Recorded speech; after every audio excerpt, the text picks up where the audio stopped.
आज ZEE5 के ऊपर एक बहुत ही इंपॉर्टेंट मूवी रिलीज हुई है जिसका नाम है सिर्फ एक बंदा ही काफ़ी है। इसके अंदर आपको मनोज बाजपेयी और भी काफ़ी सारे एक्टर्स आपको दिखेंगे और बहुत ही ज़्यादा ज़बरदस्त तरीके से आपको ये दिखाया जाएगा कि जिन लोगों के ऊपर हम अंधविश्वास कर देते हैं वो हमारे विश्वास का किस तरीके से फ़ायदा उठाते हैं।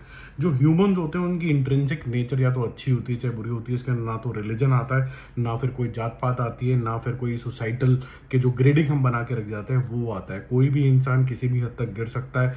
कई बार हम अपने बच्चों को एक ऐसे इंसान के पास छोड़ आते हैं जहाँ पर बहुत ज़्यादा दुष्कर्म भी हो सकते हैं। तो यहाँ पर भी कुछ ऐसी कहानी दिखाई जाती है जो मेरे ख्याल से थोड़ा सा आसाराम से शायद प्रभावित है। और वहाँ पर कैसे एक बच्ची के साथ दुष्कर्म हो जाता है और वो कैसे इन सब से लड़ती है, और साथ ही साथ में कैसे मनोज बाजपेयी का जो कैरेक्टर है जो कि एक अच्छा वकील है वो इसके लिए लड़ता है। तो ये जो सारा सिस्टम के अगेंस्ट जाना, ये जो सारा प्रशासन के अगेंस्ट जाना, सबूत इकट्ठे करना, किस तरीके से लॉ एंड ऑर्डर चलता है, किस तरीके से इन्फ्लुएंस चलती है, किस तरीके से ये आश्रम चलते हैं, किस तरीके से ये भक्ति का बेसिकली एक बिजनेस चल रहा है जिसके अंदर सेक्स ट्रेड ही हो रहा है एक किस्म का। ये बहुत ज़्यादा दिल दिलाने वाला है। और इसका एक डायलॉग जब मैंने mid way of the movie सुना कि आप वकील साहब फीस कितनी लगे, बोलते हैं बच्ची की स्माइल।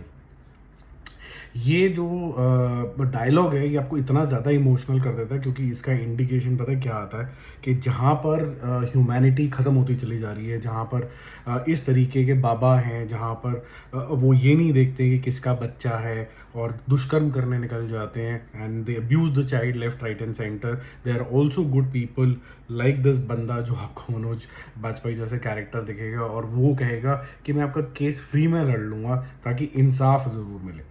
तो बहुत ही इमोशनल तरीके से स्टोरी चलती है। यहाँ पर बहुत ज़्यादा ज़रूरी होता है कि आप ऐसी भावना उत्पन्न कर पाएँ कि आप किसी के हाथ में अपना ट्रस्ट दे रहे हैं, यहाँ तक कि अपने सबसे इम्पॉर्टेंट जिगर के टुकड़े को दे रहे हैं, और उसके बाद वो उसके साथ क्या करता है, वो जो खौफ क्रिएट होना चाहिए ये मूवी सक्सेसफुल ही करती है। अगर मैं मूवी को टेक्निकली पॉइंट ऑफ व्यू से देखूँ, अगर इमोशनल तरीके से इसको ना इवेलुएट ना किया जाए तो डायरेक्टर साहब ये अच्छे से कर लेते हैं। और हर एक स्टेज के अंदर किस तरीके से जो बंदा है ये कोई हाई फ्लाइंग के तरीके का कोई लॉयर नहीं है ये मनोज बाजपेयी का कैरेक्टर, लेकिन ये सच के साथ है और उसको कठिनाइयाँ तो देखो सच के साथ आएंगी ही आएंगी।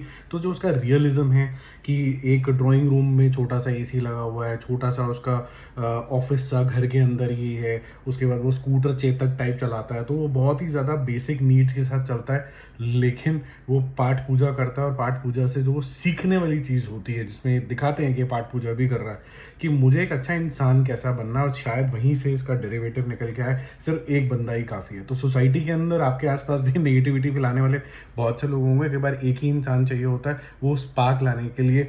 जब बहुत सारी ऐसे जस्ट एक एन एग्जाम्पल जो बहुत अलग तरीके के एग्जाम्पल है, बहुत ज़्यादा मूवीज़ फेल हो रही थी, बॉलीवुड हाई हाई है, कोई एक आधी ऐसी मूवी आती है जो चल जाती है, वो एक स्पार्क लेके आ जाती है कि नहीं कोई अच्छा हो सकता है। द कश्मीर फाइल्स थी इस तरीके की मूवी। जब सारी मूवीज़ फ्लॉप हो रही थी तो बॉलीवुड की ये मूवी चल गई, हिंदी सिनेमा की ब्रह्मास्त्र चल गई, इतनी नेगेटिविटी के अंदर भी। तो नेगेटिविटी किसी भी चीज़ में अगर हो, लेकिन वो छोटी सी एक स्पार्क होता है कहीं पर, वो लाइट दे जाता है। अब इसके अंदर पॉलिटिकल सिनेरियो में भी आप देख सकते हैं, आप क्रिकेट के अंदर 1983 के अंदर देख सकते हैं कि कैसे एक अंडरडॉग जीत के आ जाता है। तो ये जो जीत होती है ये क्या पॉजिटिविटी स्पिरिट से आती है, और यहाँ पर भी दिखाया जाता है कि कैसे अच्छे लोग हैं जो कोशिश करते हैं कि सोसाइटी के अंदर जितने भी ये दुष्कर्म हो रहे हैं या फिर ये इनजस्टिस हो रहा है उसके खिलाफ खड़े हों। तो ये जो इनजस्टिस की कहानी है बहुत ही ब्रिलियंट तरीके से लिखी गई है। इसके डायलॉग्स बहुत पावरफुल हैं। इसके अंदर बहुत सारे ऐसे डायलॉग तरीके से स्टोरी टेलिंग भी हुई है जिसके अंदर आप कुछ ना कुछ लेसन भी लेके जा सकते हैं। तो ऐसी ऐसी कुछ कुछ स्टोरी आपको मनोज बाजपेयी का कैरेक्टर सुनाएगा जो आगे भी आप लोगों को सुना सकते हैं और बता सकते हैं कि यार इससे कुछ आप सीख सकते हो। तो ये काफ़ी अच्छा है। और जो कोर्ट रूम ड्रामा होता है स्पेसिफिकली वो आपको काफ़ी ज़्यादा बढ़िया लगने वाला है। बढ़िया तो एक्चुअली में शब्द ही गलत है इस मूवी के लिए, क्योंकि बढ़िया तो हो ही नहीं सकती ऐसी घिनौनी चीज़, आपको ऐसी फीलिंग उत्पन्न हो जाएगी। बढ़िया सिर्फ ये कह सकते हैं कि इसको जिस तरीके से नरेशन हुआ है, डायरेक्शन हुआ है, सिर्फ एक मूवी के स्टाइल के हिसाब से वो बढ़िया है। स्टोरी जो है वो दिल दिलाती है, किसी के साथ ऐसा ना हो। और जो हमारा जुडिशरी सिस्टम है वो और ज़्यादा पावरफुल बने। ये लोगों का लालच ही है जिसकी वजह से वो अपने पॉकेट भर लेते हैं, फिर उसके बाद जो इंसाफ करना होता है वो करते नहीं हैं।